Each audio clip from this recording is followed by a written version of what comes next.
Well, let's talk about the elephant in the room. What went wrong with Web 2? There's a lot of things that Web 2 did. You're already talking about how it disassociates us, probably because it's optimizing for revenue models to make a few companies massive. There's obviously there's a lot of times zero direct information relationships. Then there's all these other issues that kind of come up. Digital colonialism, Yatsu is always talking about that, about we gave away our data and they sold it back to us. Yeah. I've had my own struggles with censorship and not being able to communicate with people that really want to hear what I have to say. Sure. But since we have to go to this Web 2 platform, nobody's happy. Yeah. Maybe you can just talk about what did Web 2 do right and how do you explain to people why it's time for Web 3? Because I think a lot of the brands you are doing business with maybe initially don't know why. Yeah. Well, I think it's really important when we look at our evolution to Web3, not to throw the baby out with the bathwater. Yes, let's identify the things that went wrong. And I'll say a few things about that. But let's first celebrate the things that went right.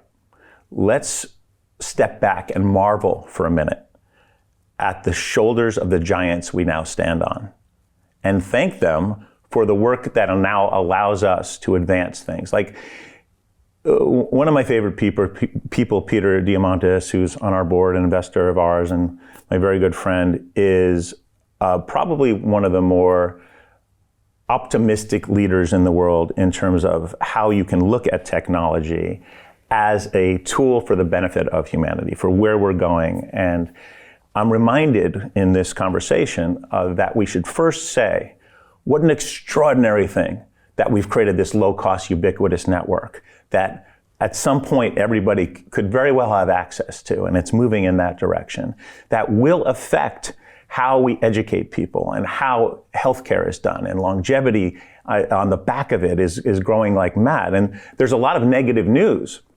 But if you actually look at the stats, a lot of these technologies have come together to create much more positive than negative, right?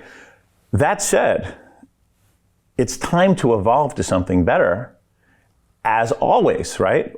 Always you want to look at what's next and adjust. So one of the issues that we found with this evolution of the internet and finding that concentration of power in certain areas is that it can very well restrict the most important thing, I believe, is just free speech, right? The promise of the internet is that everyone's connected and can realize their potential as a creative being. But if you concentrate the power, then the expression gets halted there, right? And that's one of the issues. And we can talk a little bit about how Web3 has the promise to address that, free speech being one. The other one that I think is really important is when you think about how people make money, earn a living on the internet, also gets concentrated a certain way, the gatekeepers, et cetera. The next thing is your personal data. Who owns it? Who gets to use it? How do they get to use it? How was that used in the past once people recognized how important that could be?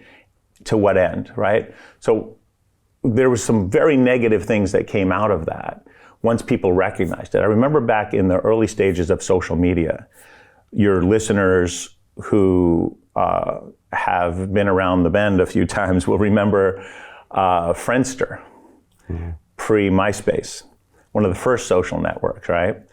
And I remember some of the brilliant people that were really looking at this and understanding the potential of that. And some of the brainstorming that went on back then of like, wow, if you could really start to glean the likes of people from how they're expressing themselves with one another, you could, and then says, you could what? You could make their lives better?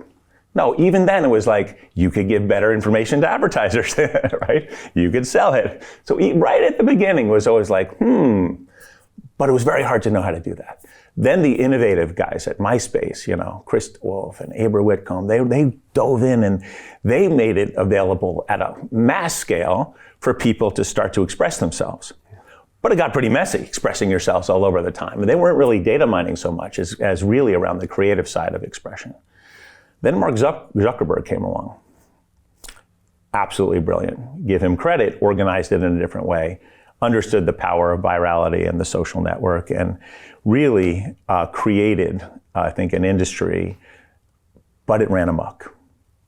There were no guidelines, at least none that were followed for purposes other than profit.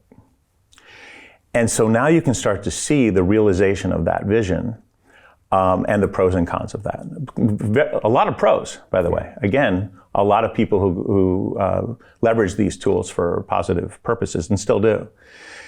That said, now we step back. Okay, so what happens if we can move to a different model where it's more decentralized, where there's more power put on the edges meaning the humans using the devices, as opposed to the central authorities, with still, you don't want a full decentralization. I'm not one of these people who is, again, we don't want to throw the baby out with the bathwater. We actually still want guidelines. We want communities who are able to manage centrally their norms.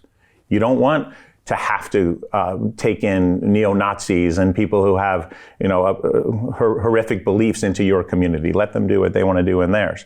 So being able to control things centrally still matters, but not as the essence of the network itself, right? You have to be able to choose how you want. To continue watching the rest of the episode for free, visit our website londonreal.tv or click the link in the description below.